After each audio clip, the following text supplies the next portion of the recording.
In today's video, we're taking a look at the latest trade rumors, looking at teams like the Chicago Blackhawks, Detroit Red Wings, and the Tampa Bay Lightning. Plus, could Winnipeg Jets forward Patrik Laine be the big piece that the new franchise, the Seattle Kraken, could build around? We've heard lots of rumors about Laine, but could he actually go to Seattle? We'll discuss the possibility coming up next.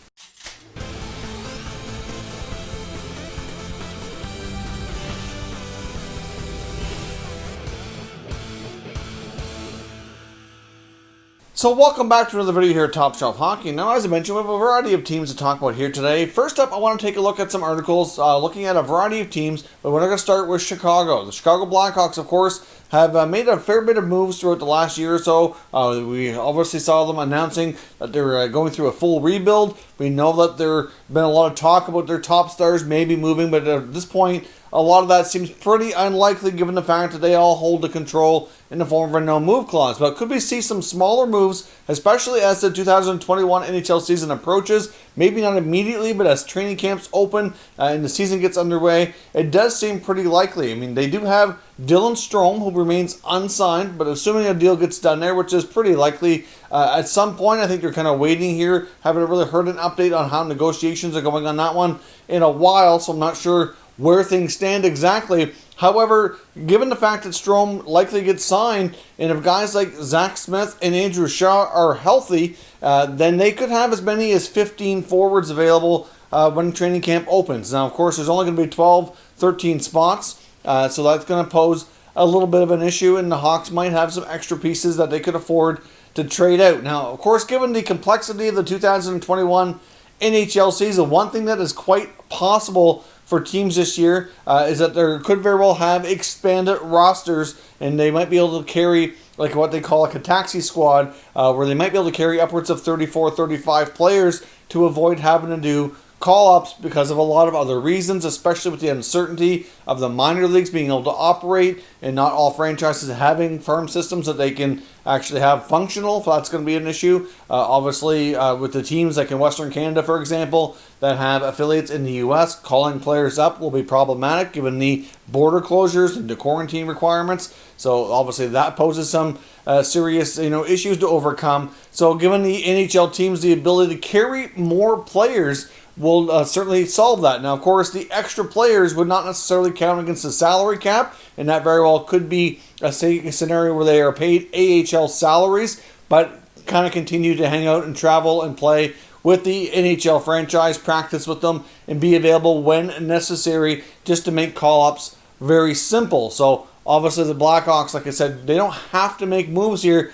If you look at the roster in the forward group, though, I mean, at some point, though, even to be on the taxi squad, they would still likely have to require waivers. They could still be at risk of losing a player, and they may not want to carry that many veteran players that have NHL contracts at that level. So, very quite possible that we could see the Hawks shed a player or two, depending on how things go in training camp. But that's assuming that Shaw and Smith are both able to play. Of course, Zach Smith had back issues. We know that Shaw's had ongoing concussion issues, so it's not really clear where their health stands right now. But right now, we don't have any kind of confirmation they would go on long-term injury reserve. So if they're able to play, that's going to pose an issue. Same thing goes for Brent Seabrook on the back end. Right now, everything that indicates that Seabrook says, like himself at least, that he's ready and able to play feels great.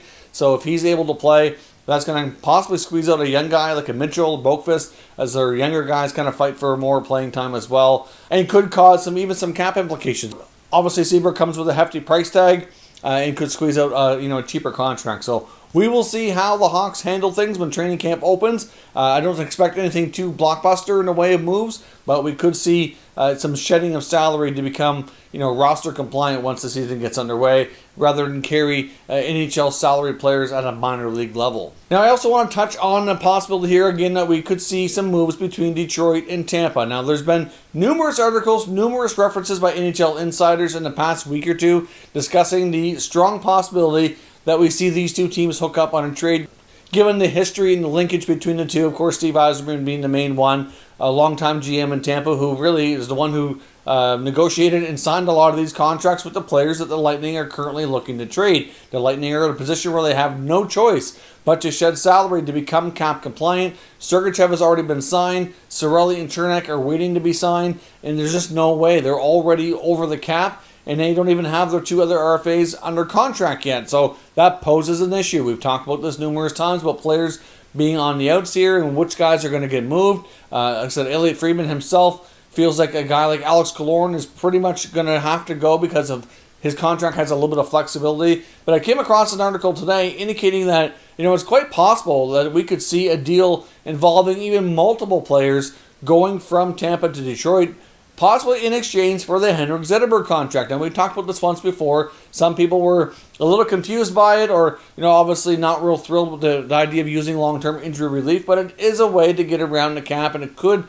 possibly help them out of a jam. So we could see a possible scenario with either Johnson or Killorn, or maybe both. I don't think both would go, but it is possible. The Red Wings do technically have enough space to kind of make it work if they move things around just a little bit. There might have to be something going back to Tampa. It's more likely, though, that it would just be one, along with maybe Erik Chernak being the sweetener piece that the Lightning would have to include. We know that in order to shed that Johnson contract, something additional is going to have to be added to it. I think it's fair to say that of all the players the Lightning are looking to move, whether it be Johnson, Killorn, even Yanni Gourde, to a degree, you could maybe make an argument that they're all somewhat overpaid, at least a little bit. I mean, Johnson probably, but the most. The other ones are a little bit more close to being fair, but still, adding something to it to make it worth their while is something that we're going to have to see happen. So Erik Chernak would be, as a player, very interested to Yzerman and the Red Wings. I think if the Red Wings wanted to add anything in that way, that it probably would be a defensive prospect or a younger player on the blue line.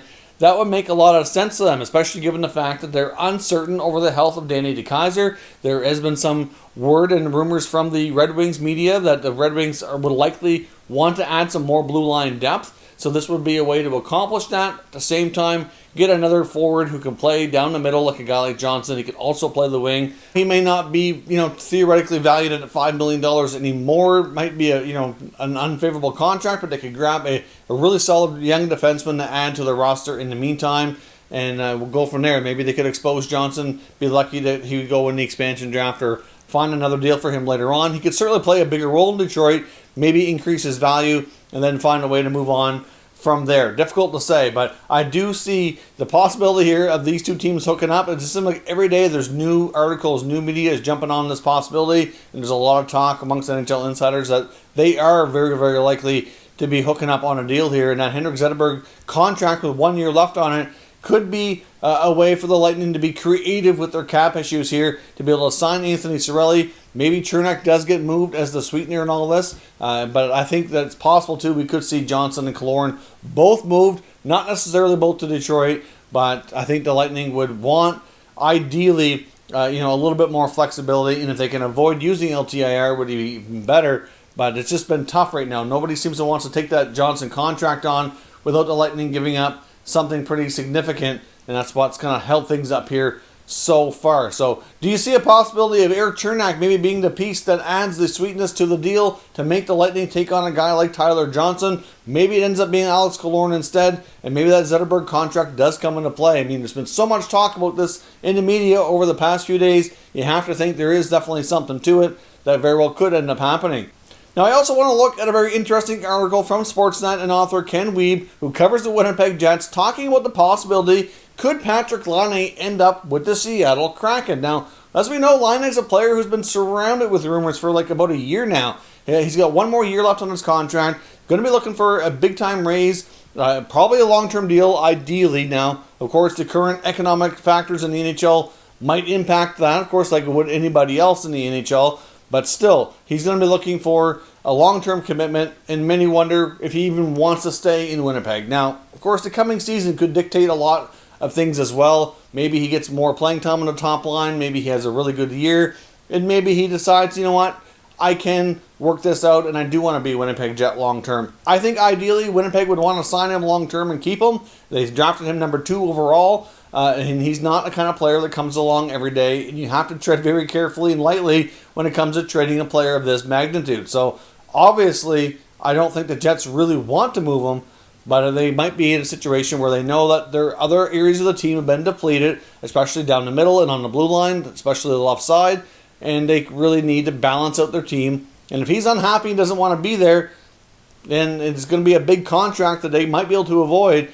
maybe it does make sense to consider trading him. But obviously they've had many talks around the NHL. We've heard lots of talk and rumors from various teams around the NHL throughout the last number of months in the current offseason, throughout last season, even into the offseason before. There's been numerous teams that we've heard have inquired with Winnipeg, had talks, but never got to the point that Winnipeg wanted to pull the trigger. So clearly, it's a combination of not really wanting to move them and just not getting that package deal that you said, you know what, we have to do this. That's too good of an offer to pass up. So a team like Seattle would be coming in next offseason without any salary cap issues, and obviously could have a lot of assets that they could look to move to Winnipeg to give them the best package that they have yet to have offered to them. Now, of course, right now, Seattle doesn't have any assets. They would have future draft picks, and that's about it. But obviously, I think this kind of deal, if it did happen, would be more likely to take place after the expansion draft.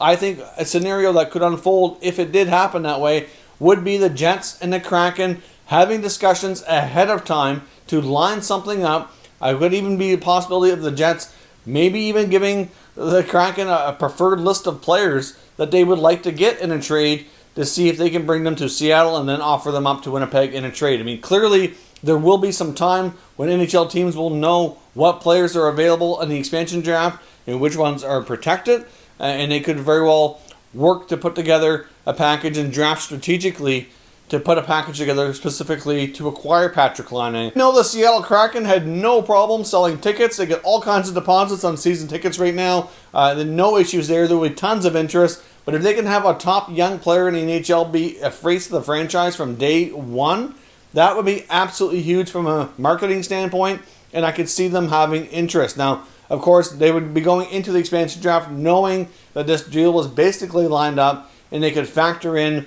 what they felt his cap hit was going to be and kind of draft strategically and accordingly. So, by no means is this anything that's likely to happen. We can't say how likely it is, but it is a scenario that we know that the Jets have had a lot of trade talks around this player. They've yet to find a deal with the other 30 NHL teams. We know that if they ever were going to consider pulling the trigger, that they would have to have a top 6 center and a top 4 left shot defenseman, ideally a top pair one, included in the deal, maybe even some future assets as well. You're going to take you at least 3 or 4 assets to get Patrik Laine, and that's assuming that they're really good assets. Maybe Seattle, takes Laine and gives up their first round pick either in 2022-23. Of course, the Kraken are going to be drafting 30 players. The only team exempt here is Vegas, so that's 31 teams. They're out, so 30 other selections that they can make.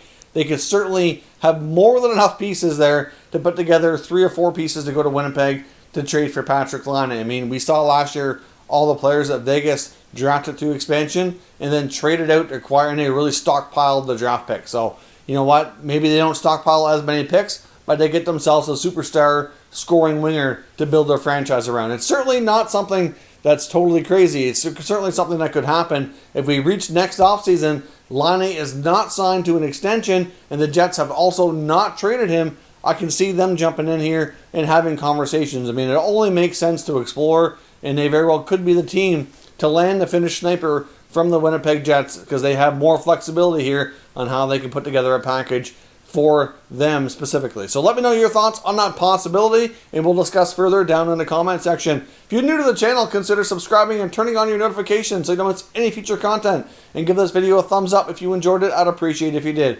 As always, thank you for watching, and I'll catch you next time.